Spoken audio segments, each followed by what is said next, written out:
बातमी पुण्यातून प्रशांत जगताप यांच्या संदर्भात प्रशांत जगताप काँग्रेसच्या वाटेवर आहेत अशी जोरदार चर्चा सुरू आहे। प्रशांत जगताप यांनी हर्षवर्धन सपकाळ काँग्रेसचे प्रदेशाध्यक्ष यांना फोन करून विनंती केल्याची माहिती समोर येते आहे। त्यामुळे जगताप काँग्रेसमधून निवडणूक लढणार असल्याच्या चर्चा सुद्धा आता पुण्यात सुरू झाल्या आहेत। प्रशांत जगताप यांनी पवार गटाला रामराम केलेला आहे। पवार गटातून ते बाहेर पडलेले आहेत आणि त्यांनी हर्षवर्धन सपकाळ यांना फोन केल्याची चर्चा आहे। त्यामुळे ते काँग्रेसमध्ये प्रवेश करणार का आणि काँग्रेसमधून ते निवडणूक लढणार का अशा चर्चा सुरू झाल्यात। अधिक माहिती घेऊया, आपले प्रतिनिधी रोहन कदम आपल्या सोबत जोडलेत। रोहन, हर्षवर्धन सपकाळ यांना जगतापांनी फोन केल्याची चर्चा आहे, त्यामुळे ते काँग्रेसमध्ये जाणार का अशी चर्चा आहे आणि काँग्रेसमधूनच निवडणूक लढणार का अशी सुद्धा चर्चा आहे। नेमकी काय अधिकची माहिती आहे या संदर्भात?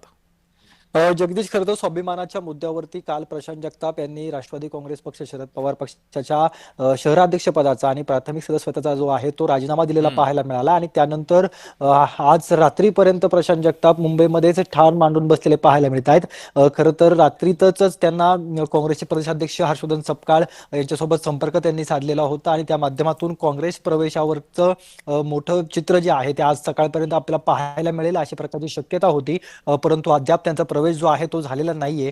कदाचित इतर काँग्रेसच्या पुण्यातील शहरातील अनेक कार्यकर्त्यांशी किंवा नेत्यांशी बोलून याबाबतचा निर्णय घेण्याची प्रक्रिया जी आहे ती कदाचित काँग्रेसमध्ये सुरू असल्याची देखील माहिती प्राथमिक दृष्ट्या सध्याच्या घडीला मिळते। कारण का काँग्रेसने यापूर्वीच अजित पवारांसोबत देखील काही प्रमाणामध्ये युती संदर्भात बोलणी केलेली होती।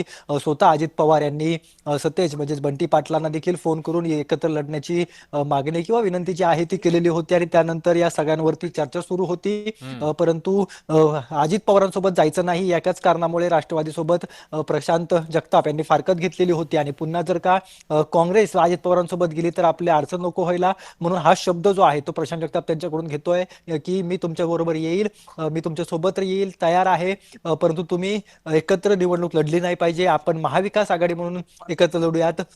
काँग्रेस असेल, शिवसेना असेल आणि शिवसेनेसोबत मनसे असल्या देखील त्यांना काही तक्रार नाहीये, परंतु अजित पवार किंवा सत्ताधारी पक्षातला कोणताच पक्ष जो आहे तो या निवडणुकीमध्ये पुणे महानगरपालिकेच्या मध्ये नसावा अशा प्रकारची मागणी जी आहे ती प्रशांत जगताप यांची आहे। त्यामुळे प्रशांत जगताप काय भूमिका घेत आहेत, कारण का आज सकाळपासून त्यांच्या काही नेत्यांसोबत बैठका झालेल्या आहेत।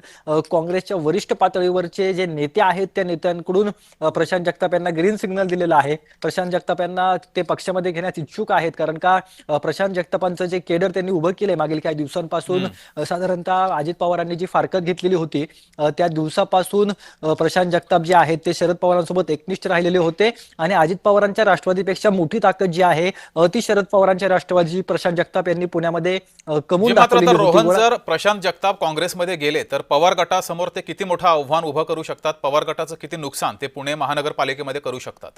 निश्चितच मोठं आव्हान जे आहे ते पवारांसोबत समोर असणार आहे, कारण का आधीच अजित पवारांसोबत सगळेच नेते जे आहेत ते शहरातील गेलेले होते। केवळ प्रशांत जगताप शहरातील मोठे नेते म्हणून राहिलेले होते, सचिन दोडके राहिलेले होते, विशाल तांबे राहिलेले होते, अंकुश ठाकर राहिलेले होते, परंतु प्रशांत जगताप यांनी अगदी शहराध्यक्ष म्हणून ग्राउंड लेवलला जे केडर उभं करावं लागतं ते उभं केलेलं पाहायला मिळत होतं, कार्यकर्त्यांची बांधणी केलेली पाहायला मिळत होती। त्यामुळे पक्षाला खूप मोठा धक्का असणार आहे। प्रशांत जगतापांनंतर इतका मोठा पद्धतीने केडर असणारं किंवा इतक्या मोठ्या प्रमाणामध्ये ग्राउंड लेवलला कार्यकर्ते असणारं नेता जो आहे तो प्रशांत जगतापांच्या माध्यमातून शरद पवारांच्या राष्ट्रवादीने गमावलेला आहे। त्यामुळे इथून पुढच्या काळामध्ये शहरामध्ये जर का राष्ट्रवादी टिकवायची असेल किंवा दोन्ही राष्ट्रवादींना एकत्रित करायचं असेल तर निश्चितचपणाने मोठी तारेवरची कसरत जी आहे ती सुप्रिया सुळेंना सध्याच्या घडीला करताना पाहायला मिळते, कारण का प्रशांत जगतापांसारखा नेता जो आहे तो त्यांच्या पक्षातून आता गेलेला आहे, तो कदाचित उद्यापर्यंत काँग्रेसमध्ये देखील प्रशांत जगताप यांचा प्रवेश होईल अशा प्रकारची चर्चा, अशा प्रकारची शक्यता देखील वर्तवली जाते।